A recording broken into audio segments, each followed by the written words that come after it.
Hi guys! Another day, another vlog and tips today. And may ibabahagi nga ako sa inyo na dapat na alam nyo to, lalong-lalo na kapag invited ka na dito kay content monetization tools. Dapat alam mo to, bawal mag-stack ang earnings natin dito. Dapat tuloy-tuloy, charis. And ganyan nga, ay ibabahagi ko nga sa inyo paano kumita kay story. Paano nga ba kumita kay story? Hindi naman tayo basta-basta magma-my day lamang na kapag naggumawa tayo and mag-post tayo sa ating timeline, magsi-save na kay story. 'Di ba gano'n naman ang nangyayari dahil automatic na kapag ikay nag-post ay magda-direct na kay sa My Day natin, o yun na yung magiging story natin, di ba?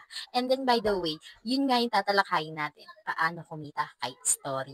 Lalong-lalo na kapag isa ka ng kumikita dito kay content monetization. Kasi yun ang isa din niyang tools. Tools niya dito kay content monetization. And then, nalaman ko lang to, napanood ko lang to. Siyempre, isi-share din natin, bawal natin itong itago. Dapat natin mag-share tayo sa ating kapwa content creator na lumalaban pa din hanggang ngayon. Marami pa rin lumalaban. And marami pa din ako nakikita nagpo-post kahit baguhan pa lang, ituloy-tuloy nyo lang yan. And then, eto na, ipapakita ko sa inyo saan ba dapat mag-post ng story dito sa ating timeline. Click Facebook, then click profile natin. Then, pagpunta nyo sa profile nyo, sa pinakauna-unahan talaga, nandun ang professional dashboard and my plus add to story. And yan yung makikita yung plus add to story. Yan, nakabilog na yan. Pag dyan nyo ilalagay, ay yun yung plus add to story. Hindi po doon sa mismong timeline natin tayo mag-i-story dahil hindi po siya invalid sa earnings natin. Dito po talaga dapat mag-add to story para tumaas ang ating earnings dito kay content monetization sa tools ni story.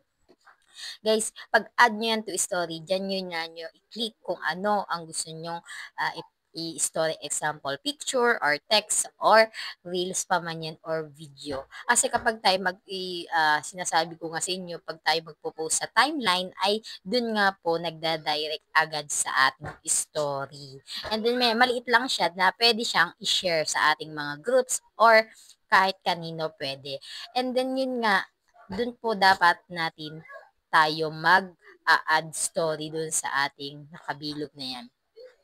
No, para doon talaga tuloy-tuloy ang kitaan natin dito kay content monetization. Kasi experience ko din na bumaba din yung aking story nung hindi ko pa masyado alam to.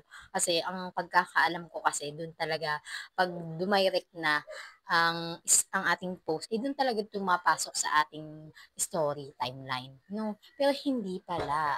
Kasi hindi pala siya valid. Ibig sabihin, wala siyang earnings dito. Kaya kailangan natin baguhin. Okay lang naman na dumirect siya sa timeline natin or ganon. Pero kung halimbawa naman na hindi siya nagda-direct, kasi meron ding post na hindi dinadirect sa ating timeline. And then dun nga lang sa tinutukoy nyo, plus add to story, dun nyo po ilalagay ang inyong istorya. Ano?